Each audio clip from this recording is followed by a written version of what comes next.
The Bible is very clear about one thing. There is one God, which is great. Everyone agrees. And then the Bible says something like this: God stands in the assembly of the gods. And now we have a problem. Because that sounds like a crowded room. And we were told it was a room of one. So which is it? Strict monotheism or a committee meeting? Because right now the Bible seems to be doing both, and we need to talk about that. On one page, you shall have no other gods before me. On another, God stands in the council of the gods. Pick one. The Bible isn't contradicting itself. It is using a word that most modern readers have not been taught to understand. And once you understand it, the whole thing resolves almost immediately. And if you miss what this means, you miss part of how the Bible explains idolatry, spiritual warfare, and why Christ's authority matters so much in the New Testament. The word is Elohim. Elohim is the Hebrew word most commonly translated as God. But in the Bible, Elohim does not exclusively refer to the one true God. It refers more broadly to spiritual beings that exist in the unseen realm. That includes God. It also includes angels, spiritual entities, and in at least one case, the spirit of a dead person. In 1 Samuel 28, the witch at Endor sees a dead Samuel coming up from the ground and calls him an Elohim. In the Bible, Elohim does not mean the one supreme God every time. It can simply refer to beings in the spiritual realm. Which means when modern readers see the word God, they often import assumptions the ancient authors were not making. We hear the word and think supreme deity. The biblical authors often meant something broader than that. Think of it less like a job title and more like a zip code. You're not God. If you exist in the spiritual realm, you fall into that category. That does not make you equal to the one true God. It just means you're not from around these parts. Now take that and read Psalm 82. God stands in the divine council. In the midst of the gods, he holds judgment. This is not a team meeting. This is a performance review. That is a scene. God is on the throne. Other spiritual beings are in the room, and then God judges them. They are not equal, they are not independent, they are not in charge. They are being called into account by someone considerably above them. You do not hold court over your peers. You hold court over your subjects. Some argue Psalm 82 refers only to human judges, but the scene is presented as a heavenly council, and the wider biblical pattern points to more than earthly rulers. And this is not a one-off passage someone tucked in by accident. It is a pattern. In 1 Kings 22, a prophet sees God on his throne surrounded by the host of heaven. A spirit volunteers a strategy. God approves it. In Daniel 10, spiritual powers are described as standing behind earthly kingdoms and opposing God's messengers. In Deuteronomy 32, the nations are divided and assigned under spiritual authorities. More on those passages in a minute. The Bible repeatedly describes God ruling over a structured heavenly host. At some point you stop saying that is weird and start saying that is deliberate.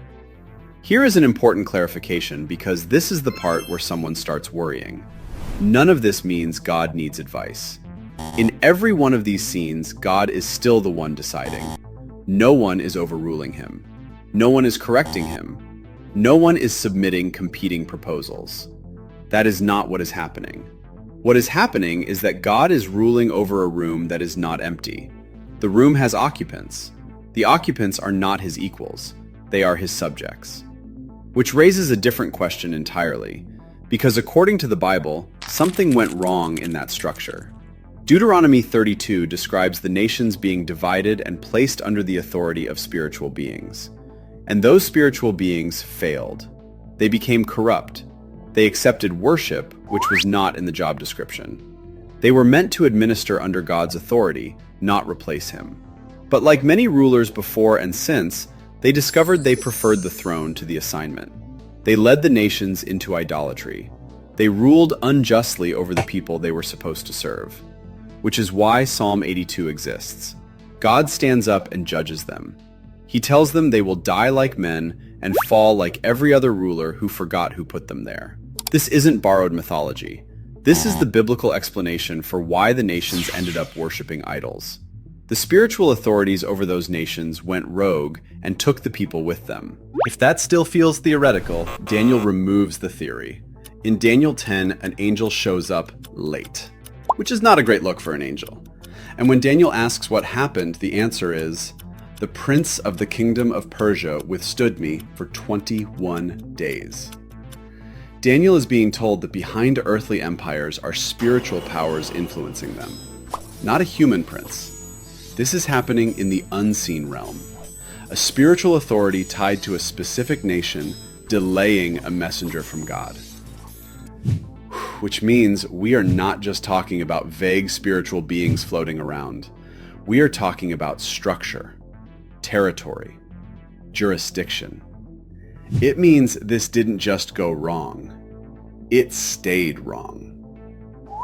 Let's be precise about what the Bible is and is not claiming. The Bible is not teaching that many equal gods are competing for cosmic control. That is paganism. That is not this. The Bible teaches one uncreated, sovereign God who rules all things, and created spiritual beings who exist under his authority. Not rivals, subjects. The distinction matters. A president does not become less powerful because senators exist. A judge does not become less authoritative because there are other people in the courtroom. God being the only uncreated sovereign doesn't require the room to be empty. It requires everything in it to be under him. And it is. The story does not end with rogue spiritual authorities running unchecked. Jesus, after the resurrection, says all authority in heaven and on earth has been given to me. Not some authority, not regional authority, all of it. Which is a bummer if you're a rogue spiritual authority. Colossians 2:15 says he disarmed the powers and authorities and made a public spectacle of them at the cross. Whatever these beings are, the answer to it is not a future diplomatic negotiation. It is a completed victory. The structure was corrupt, the cross addressed it, the resurrection announced the result. The powers that once ruled the nations no longer stand unchallenged. The king they rebelled against has taken the throne in public. The Bible's answer to spiritual rebellion is not fear of hidden powers. It is Christ enthroned above every ruler, authority, and power in heaven and on earth. So when the Bible mentions other gods, it is not confused. It is describing a spiritual world far more structured and populated than most people were taught in Sunday school. Not many gods competing for control. One God ruling over everything, including the ones who forgot their place. And that is not a contradiction. It is the Bible's picture of a realm far stranger than most people realize. Subscribe, like the video, and come back next week.